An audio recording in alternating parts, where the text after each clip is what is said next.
Right, well, this is my 2-year body transformation story. Nothing dramatic, nothing crazy, just me going from not knowing what I'm doing in the gym to actually making some progress. And I'm gonna show you the good, the bad, the funny mistakes, the ups and downs, and how you can do it without being a pro. Okay, let's start with the first bit then. Let's give you some context. So this was the starting point 2 years ago, and this was just straight after COVID. So everybody was stuck at home, everybody's gym progress went down the toilet, and you were basically surviving off pull-ups and push-ups at home. As you can see, my body was looking absolutely trash because I'm gonna be honest with you, I didn't do fuck all. I just watched Netflix all the time and I was eating like shit. At the time, I was working in the yachting industry, so I was doing about 12 to 14 hour days. Obviously after COVID and when we were allowed to go outside.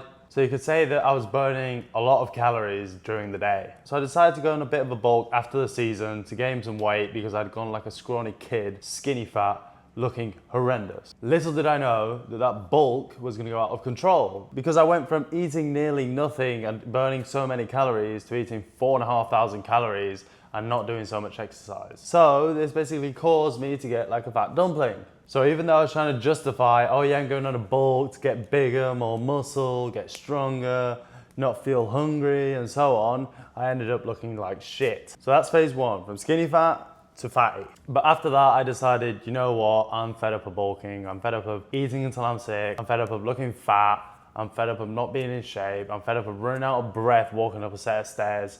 So I was like, for this summer, at the end of the summer, I'm going to get absolutely ripped. So after the bulk ended, which was about April, I was at 105 kilograms, looking like an absolute chubby panda, and said, we're starting now. So I started in April, and the first month, I'm not gonna lie, was just losing water weight. It was like, okay, I'm gonna start to eat less calories, so from 4.5 to 4 to 3.5 to 3, which at 3 I'm usually okay at maintaining, and keep on going to the gym consistently and pushing hard.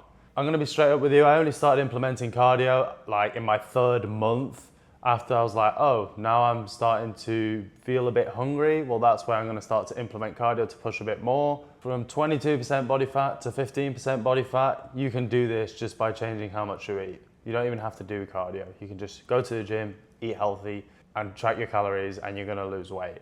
But when I got to 15 and I wanted to get to that 10% and I wanted to look more aesthetic, get more lean, get shredded, that's why I took it a bit more serious. Before that, I was being more flexible. I'd go out for dinners, have ice creams, have whatever I wanted to eat basically. But when you transition into going leaner, that's where I started, okay, I'm gonna make a diet, I'm gonna follow it, prioritize protein, make sure I'm in a deficit. First 2%, 3% from 15 to 13, let's say, you can do just off dieting a little bit and a bit of cardio. And then when you go from 13 to 10, you do have to dial in a bit more your nutrition, because if you cheat on one day on the weekend, you're just gonna fuck up your entire deficit. So at this point, I was doing fasted cardio every single morning for 40 minutes, and I was hitting the gym 4 times a week, plus my job, plus the deficit. And no, you do not have to be fasting, but it does help me because when you're eating so little calories, if you can keep the window in which you're not eating longer, then it's gonna be easier to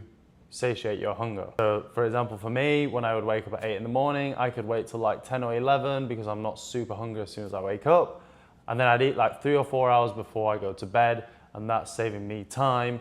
And that way I'd eat in like an 8-hour window and make it easier for me. In August, I went to Ibiza, and after that, I was about 12% body fat, and I could see that I was getting a bit stuck, and I said, I'm gonna take another 6 weeks and take it full on serious, not cheat on my diet in one moment, keep up with my training, keep up with my cardio, because I really wanted to hit that 10% body fat. When you really want to push close to single digit body fat, I'm not going to lie, the strongest thing is going to be why you're doing it. That's the thing that's going to push you through and make the disciplined decisions that you're going to have to make between food and your goal a lot easier. And like I said, 6 weeks after, we reached 10% body fat. And I remember putting myself a deadline. I think it was the 30th of September.